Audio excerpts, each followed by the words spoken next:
அவ்வாறான கோபத்தின் பல வகைகளை விட்டு நான் பாதுகாக்கிறேன். எவ்வளவு ஆழமான கருத்து தூதர் ஸல்லல்லாஹு அலைஹி வஸல்லம் அவர்கள் துஆவிலே இருக்கிறது என்பதை பாருங்கள். இவ்வாறான துஆக்களை நாங்கள் பாடவிட்டு ஓதுவதன் மூலம் எங்களுக்கு அத்தனை ஞானத்தும் சிறப்பு இருக்கிறார்.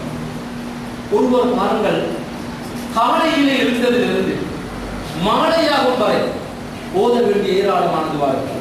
எழுப்பியது ஓத வேண்டிய துவா, ஒது செய்தது ஓத வேண்டிய துவா. அவங்க ஒது செய்தால் ஓத வேண்டிய துவாவுடைய நன்மையை மட்டும் பாருங்க. என்ன துவா? அஷ்ஹது அல்லா இலாஹா இல்லல்லாஹு வஹ்தஹு லா ஷரீக லஹு வ அஷ்ஹது அன்ன முஹம்மதன் அப்துஹு வ ரசூலுஹு. இன்னும் ஒரு துவா, அல்லாஹ் ஜல்லல் தவாபி வ ஜல்லல் துல்லா. இந்த ஷஹாதா கலிமா சஹீஹ் முஸ்லிமில் மட்டும்தான் வரும். ஒது செய்து விட்டு இதை ஓதினால் என்ன நன்மை தெரியுமா? என்ன நன்மை? சுவர்க்கத்திலே 8 கதவுகளும் திறக்கப்பட்டு நாடிய வதவினால் சுவர்க்கம் கிடையாது. இந்த துவா கேட்கறதுக்கு ஏதாவது நேரம் போகுதா? ஏதாவது கஷ்டமா? ஏதாவது சங்கடமா? எதுவுமே கிடையாது. அதை பாடமாக்க வேண்டிய தேவையும் கிடையாது. 5வது வருஷத்தில் இருக்கும் பொழுது 4வது வருஷத்தில் இருக்கும் பொழுது குர்ஆன் மதரசாவுடைய பாடமாக்கிவிட்டோம். ஆனா ஓத வேண்டிய இடம் நான் மறந்தேன். சரி, ஓது செய்யணும். அதுக்கு பிறகு மஸ்ஜிதுக்கு போகும், வீட்டை விட்டு வெளியே இறங்கி போகும் பொழுது என்ன? பிஸ்மில்லாஹி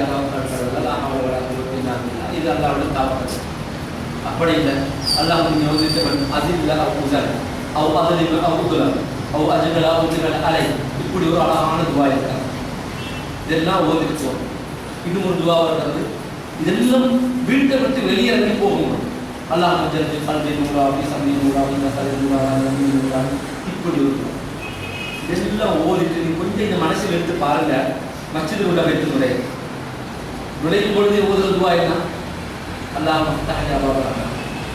இந்த மாதிரி வார்த்தை பிஸ்மில்லாஹ் வஸ்ஸலாத்து வஸ்ஸலாமு அலா ரசூலில்லாஹ் அல்லாஹ் மஃப்தஹ் அபவாப. அல்லாஹ்வுடைய ரஹ்மத்தை காலையிலேயே சுபஹுல் கலிமி பள்ளியில முதலாவது கேட்கிற கேள்வி என்ன? ரஹ்மத். இதை கேட்கிற ஒருவனுடைய வாழ்க்கையில பரக்கத்து இருக்குமா இல்லையா? ரஹ்மத் இருக்குமா இல்லையா? முதலாவது பள்ளியில வைத்து தொடவும் இல்லை, தக்பீர் கட்டவும் இல்லை, கேட்கிற கேள்வியே ரஹ்மத். இப்படி ஒவ்வொரு விடயத்தையா சொல்லிக் கொண்டு செல்ல. அன்பார்ந்த சகோதரர்களே, இந்த துஆவோடு தொடர்புள்ளவர்களாக எங்களை நாங்கள் அதன் மூலம் எப்பொழுதும் அல்லாஹ்வுடைய அருளும் ஞானத்தும் எங்களுக்கு கிடைக்கும். அல்லாஹ்வுடன் நேரடியாகவே நாங்கள் கலைப்போம். அல்லாஹ்வுடன் ஏந்தப்பட்ட கை வெறும் கையாக அனுப்பப்படவே மாட்டார். சிலர் துஆ கேட்கும் பொழுது சிலருக்கு வெட்கம், முகத்தை மூடிக்கொள்ளும். அதை நினைச்சு கொண்டிருக்கிற சிலருக்கு முகத்தை மூடி கேட்கிறது நல்லா தக்குவாவோடு துஆ நினைக்கிறாங்க. அதல்ல துஆ கேட்கிறது வானத்தின் பக்கம் தான் கை இருக்கு. முகத்தை மூடி கேட்கிறாரு, அதுக்கு எங்கேயுமே வரணும். சில ஆட்கள் கொஞ்சம் துவா உச்சத்து கையை உச்சத்திலே கொஞ்சம் சோம்பு சும்மா இப்படி வச்சுக்கோங்க. அது சும்மா புதிய லேட்டஸ்ட் மாடல். இப்படி ஒன்றும் இல்லை, அழகாக கேட்கும். வானத்தை பக்கம் உயர்த்து இருக்கிறோம். கஷ்டமான துன்பமான மனதீடு கேட்கிற நேரங்கள் எல்லாம் இப்படி உயர்த்தி கேட்டினார். இவ்வாறு துவாவையும் கேட்டு ஆரம்பத்திலே சொன்ன துவா அங்கீகரிக்கப்படாமல் இருப்பதற்குரிய தடைகள் அவற்றையும் பேணி இவ்வாறான துவாக்களில் ஈடுபடுவோம், பாடவிடுவோம்.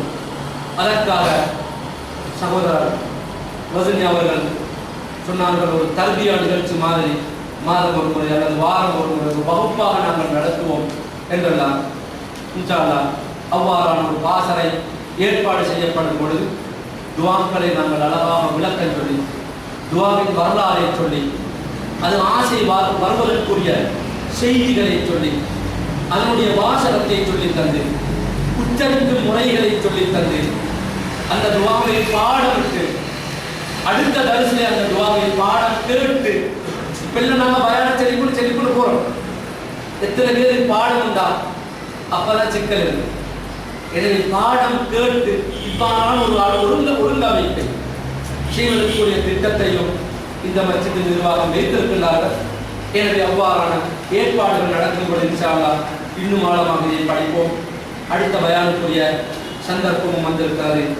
எல்லாம் வல்ல ரஹ்மான் பேசிய கேட்டுக்கொண்டிருந்த உங்கள் அனைவரும் துவாக்கள் எது என்பதை இனங்கண்டு குர்ஆன் ஹதீஸிலே வந்த சஹீஹான துவாக்களை அடையாளம் கண்டு அதற்குரிய வாசக அமைப்புகள் மாற்றமில்லாமல் உச்சரிப்புகள் மாற்றமில்லாமல் சரியாக பாடலுக்கு ஓடி துவா அங்கீகரிக்கப்பட்ட கூட்டத்தில் என்னையும்